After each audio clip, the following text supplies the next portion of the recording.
Hey, what's going on? It's Alex. We have a new snapshot to look at, 23W04A. In this snapshot, there is a few new features into the game that fit right into the 1.20 update, all about like customization and exploration. First of all, we got a rework to the smithing table. Now, there's a whole bunch of new slots here to fill out in order to get an upgrade in your gear. In a smithing table, you're now going to need a smithing template, a piece of armor in the second slot, and the material you're going to upgrade it with in the third slot. So in order to upgrade your diamond armor in the smithing table, you're going to need a piece of diamond armor, a smithing template netherite upgrade, and the netherite ingot. You place the smithing template in the first slot here, you place the diamond armor in the second slot, and the netherite in the third slot, and you can upgrade your diamond armor that way. Now that is just one type of smithing template to upgrade your armor.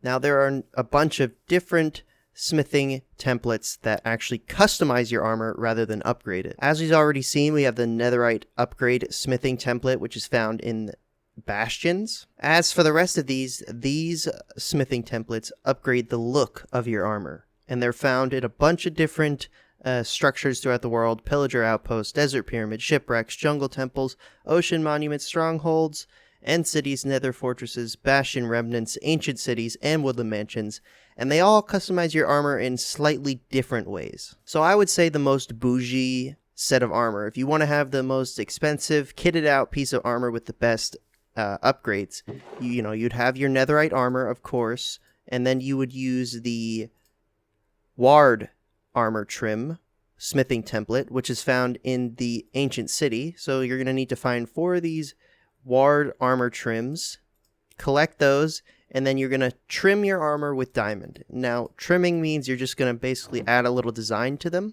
So we're going to go ahead and upgrade these. Netherite, the template goes first, the piece of armor goes second, and then the diamond goes third. And as you can see, it adds a little design to your armor to customize it a little bit. I'm going to upgrade the rest of these, and I'm going to show you what it looks like. Now, this is what I look like with netherite armor covered in diamond trim.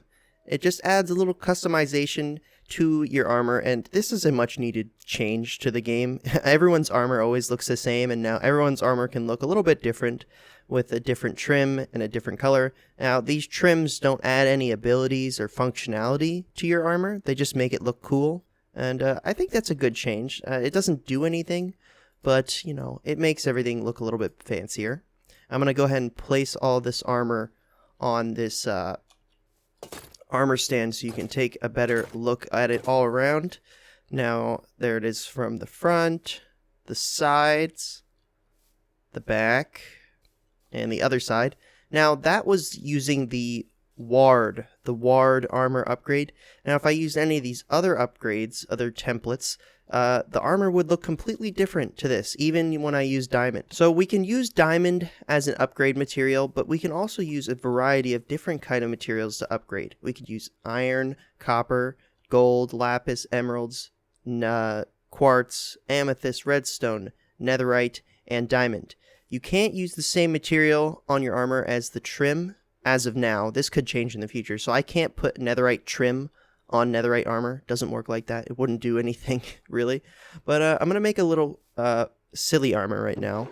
I'm going to use a turtle shell with copper material and a sentry armor trim. I'm going to use an iron chest plate with a lapis upgrade with a spire armor trim. I'm going to use iron leggings with a emerald upgrade on a rib armor trim. And I'm going to use iron boots with amethyst material with a eye armor trim. Now this is what that upgrade looks like. So I got some copper on my turtle shell, got some lapis on my chest plate, emerald on my leggings, and amethyst on my boots. Now this really shows you the range of customization that this update adds. Depending on what your favorite color is, you can add that to your armor. Now for me personally, let me take a look at these materials again. I would say, obviously you have to have netherite armor in the end game.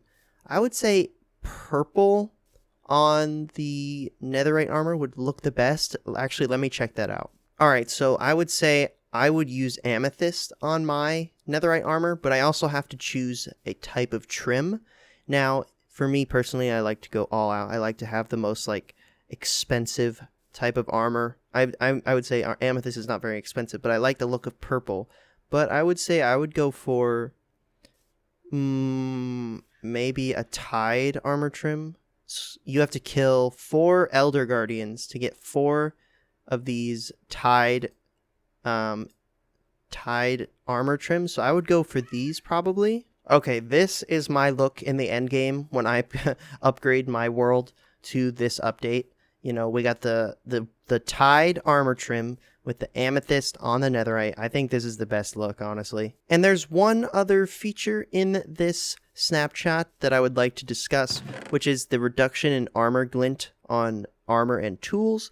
I think this is to show off your armor trim a little bit better. So like when you have all this like amethyst armor on, it doesn't get overshadowed by like all the armor glint. All right, I just enchanted all of my armor and I've placed it on back again. So the design of like the amethyst is still shines through, but I think the glint still covers up a little bit of the design a little bit. I don't know, let me know. But that's it for this snapshot. My name is Alex. Stay tuned and subscribe for up-to-date Minecraft news. And I'll see you next time on next week's snapshot on Wednesday.